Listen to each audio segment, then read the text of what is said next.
7h, 10h sur Radio Courtoisie, suivez la ligne droite. Juliette, vous avez du croustillant pour nous ce matin. Mais oui, tout à fait. Comme d'habitude, j'ai envie de dire. Bah oui. Mais là, c'est particulièrement croustillant alors. Ouais. Pour bien comprendre le dénouement hilarant et délicieusement lunaire de l'histoire que je m'apprête à vous raconter, il convient de remonter légèrement dans le temps et d'expliquer quels sont les deux facteurs simultanés qui ont permis de nous conduire à lui.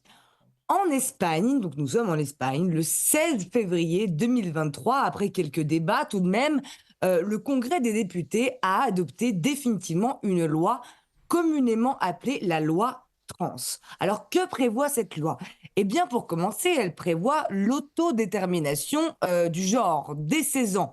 C'est-à-dire que tout Espagnol dès l'âge de 16 ans peut désormais modifier sur simple demande la mention de son sexe sur le registre de l'état civil. Pour cela, rien de plus simple. Il lui suffit simplement d'en effectuer la demande, puis de confirmer son choix 3 mois après la demande officielle. Une fois cette période de 3 mois effectuée, pouf, coup de baguette magique, incroyable tour de passe-passe, Ricardo devient automatiquement et légalement une femme. Et gare à celui qui viendrait remarquer que Ricardo a la toison torsale plutôt bien développée, sa grosse barbe de 5 jours et son bide à bière fièrement affiché n'a pas vraiment l'air de sa demoiselle typique. Vous seriez cloué au pilori et envoyé directement au peloton d'exécution sans sommation pour avoir eu l'outrecuidance au relent fasciste de remettre en cause la féminité pourtant évidente à l'esprit éveillé de ce bon vieux Ricardo, aussi femme que vous et moi, et je dirais même encore plus femme qu'une femme, quand certaines ne sont que femmes de naissance, alors que Ricardo, elle, eh bien, est femme de choix. Voilà. Et la meilleure nouvelle, Ricardo n'a même pas besoin de s'appeler Ricarda. Et oui, car aucun changement de prénom n'est nécessaire à cette transition légale de genre, figurez-vous. Et ce n'est pas tout. Il n'est même plus nécessaire non plus de passer devant un tribunal. Plus nécessaire de fournir quelques justificatifs médicaux que ce soit. Et surtout, il n'est absolument plus nécessaire de suivre ou de recevoir quelconque traitement hormonal, lequel devait jusqu'à maintenant, enfin jusqu'à février dernier, durer au minimum depuis 2 ans. La seule chose qui est nécessaire en soi, c'est de se lever un matin et de décider que ça soit sincère ou pas, que vous êtes désormais une femme, parce que c'est votre droit et votre choix, et que si dans quelques mois vous décidez que vous changez d'avis, eh bien ça aussi c'est possible, aucun problème. Donc, mettons que les mois d'hiver, vous vous sentiez homme et les mois d'été, vous vous sentiez femme, aucun souci. La loi est désormais là, en Espagne, hein, pour céder à tous vos caprices. Et évidemment, si c'est bon pour les adultes, c'est aussi forcément bon pour les enfants. Car évidemment, les progressistes ne s'arrêtent jamais. Et c'est même à ça qu'on les reconnaît. Ainsi, cette loi trans en Espagne prévoit également que cette démarche de transition, elle est désormais possible dès l'âge de 14 ans, avec la simple autorisation des parents. Et même dès l'âge de 12 ans, avec une autorisation judiciaire cette fois-ci. Et évidemment, gare au juge qui remettra en cause la transitude du jeune Ricardo, qui ne fait absolument pas une crise d'adolescence, hein, comme laisseraient entendre les fachos de la pire espèce, mais bien un choix conscient et éclairé par des années de réflexion profonde et sincère qu'on sait qu'un enfant de 12 ans est capable de fournir. Voilà pour cette loi, donc, qui prévoit d'ailleurs plein d'autres choses intelligentes, hein. Bon, je ne vais pas rentrer trop dans les détails puisque ce n'est pas le sujet, mais elle prévoit par exemple la création de congés menstruels pour les femmes aux règles douloureuses. Donc là, pareil, sur simple déclaration, toute femme espagnole peut désormais se prendre 3 à 5 jours de congé par mois afin de rester à la maison avec sa petite bouillette. Voilà. Évidemment, comme les femmes trans sont des femmes, je ne vois guère de possibilité d'empêcher Ricardo d'en faire autant. Mais ça, c'est encore un autre sujet. Quoi d'autre? Elle prévoit la loi. Oui, elle prévoit également le renforcement de l'éducation sexuelle pour les enfants. Ça, c'est toujours une bonne idée. L'avortement dès l'âge de 16 ans sans autorisation parentale. La suppression des 3 jours de réflexion, qui étaient jusque-là obligatoires pour chaque femme espagnole qui souhaitait se faire avorter. La fin, alors ça c'est sympa aussi, elle prévoit la fin de l'obligation des médecins d'informer les femmes sur les ressources et les aides disponibles en cas de poursuite de la grossesse. Donc d'alternatives, quoi. Et enfin, alors là, cerise sur le gâteau, les objecteurs de conscience devront obligatoirement être enregistrées en amont et se signaler à l'État. Autrement dit, la loi prévoit le fichage des médecins qui refusent de pratiquer l'avortement. Bref, en tout cas, voilà, que des bonnes nouvelles, que des bonnes idées, que des pas en avant vers le monde de demain qui nous attend et qui est en fait un peu déjà là, hein. Voilà, le fameux progrès. Donc tout ça est un peu inquiétant, Juliette. Alors on a compris que cette fameuse loi trans était le premier facteur au dénouement de votre histoire. Et dites-nous quel est le deuxième facteur. Eh bien, dans le même créneau chronologique à celui de l'autodétermination du genre par simple déclaration, le gouvernement gauchiste en place en Espagne, toujours prêt à combattre les pires inégalités, a pris la décision de tout faire et de tout mettre en œuvre pour atteindre le nombre de 40% de femmes au sein des effectifs de la Guardia Civile, donc de l'armée, et enfin de la gendarmerie, quoi, et de la police nationale.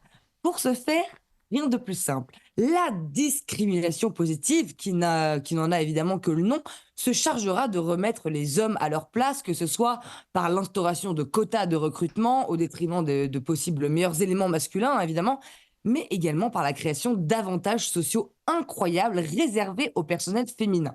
Augmentation de salaire pour combler les inégalités, primes à la maternité, aménagements spéciaux au sein des casernes, priorité sur l'échelle de l'avancement hiérarchique, bref, traitement ultra privilégié annoncé pour toute femme désireuse de rejoindre les forces militaires ou de sécurité. Mais franchement, là, vous vous dites forcément, mais ça va super bien se passer, mais vraiment, qu'est-ce qui pourrait mal tourner dans cette histoire?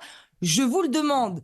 Eh bien, sans grande surprise, le fiasco est total puisque, bien évidemment, le filon n'a pas tardé à se faire comprendre par certains militaires de carrière qui n'ont pas attendu bien longtemps avant de, eux aussi, déclarer à l'État que désormais, ils ne se sentaient plus hommes et que par conséquent, leur état civil devait changer en conséquence. Voilà. Ainsi, des dizaines de soldats espagnols ont, depuis la promulgation de la loi, changé de sexe à l'état civil, passant d'homme à femme afin de bénéficier évidemment de tous ces avantages croustillants.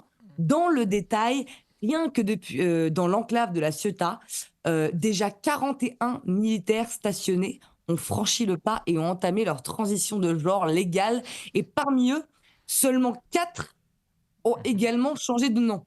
Donc, tous les autres n'ont fait que changer leur genre, tout en conservant le reste, c'est-à-dire leur prénom, leurs organes génitaux, leur pilosité faciale, leur accoutrement masculin, bref, rien ne change vraiment pour eux, à part que leur statut de femme leur a ouvert tout le champ des possibilités au sein de leur régiment. Et d'ailleurs, le phénomène continue d'exploser et, à mon avis, ne s'arrêtera pas de sitôt. C'est le cas, par exemple, d'un homme, le caporal Roberto Perdigones. Et c'est là que vous voyez que mon exemple de Ricardo tout à l'heure n'était pas du tout éloigné de la vérité.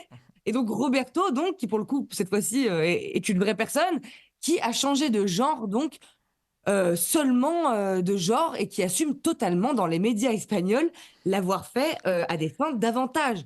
Il explique, je cite, ouvrez les guillemets, de l'extérieur, je me sens comme un homme hétérosexuel, mais à l'intérieur, je suis une lesbienne. Et c'est ce dernier point qui compte. C'est pourquoi j'ai fait le changement juridique pour devenir une femme. Alors, depuis son changement de sexe, eh bien, Roberto vit sa meilleure vie. Voilà, il explique avoir vu son salaire augmenter de 15%. 15% grâce à son nouveau statut de mère de famille, avoir désormais le droit de se présenter à la caserne avec des cheveux plus longs que ce qui est autorisé en général pour un homme, qui doivent, vous savez, comme tout militaire, normalement, être rasés. Mais lui, maintenant, est une femme, donc il a le droit d'avoir des cheveux plus longs. Roberto, qui a également l'oreille percée, ça fait partie de son style, il peut désormais venir avec sa boucle d'oreille, ce qui n'était absolument pas le cas. Ah bon. Et pour finir, je cite encore une fois, ouvrez les guillemets, j'ai même une chambre privée dans la caserne pour moi tout seul, avec une salle de bain privée. C'est parce que je ne peux pas être avec des hommes, parce que je suis une femme, et je n'ai pas non plus jugé approprié, évidemment, d'être avec des femmes biologiques par respect pour elles. Roberto l'affirme, sa transition, il l'a faite exclusivement pour bénéficier de ces avantages. Le problème pour tous les journalistes télé qui l'ont reçu en Espagne et qui se croyaient plus malins que lui, c'est que Roberto n'a absolument aucun complexe et que la loi est parfaitement de son côté, ce qui donne lieu à de purs moments de jouissance pour nous en direct sur la télévision espagnole. Écoutez. Pero tú tuviste a tu hijo como Dígame. padre, no como madre no gestante. O sea, Correcto. como Sí, señor, pero como es que a hombre. efectos legales ya no soy el padre. Sí, pero es que a efectos legales ya no soy el padre. A efectos legales soy la madre no gestante.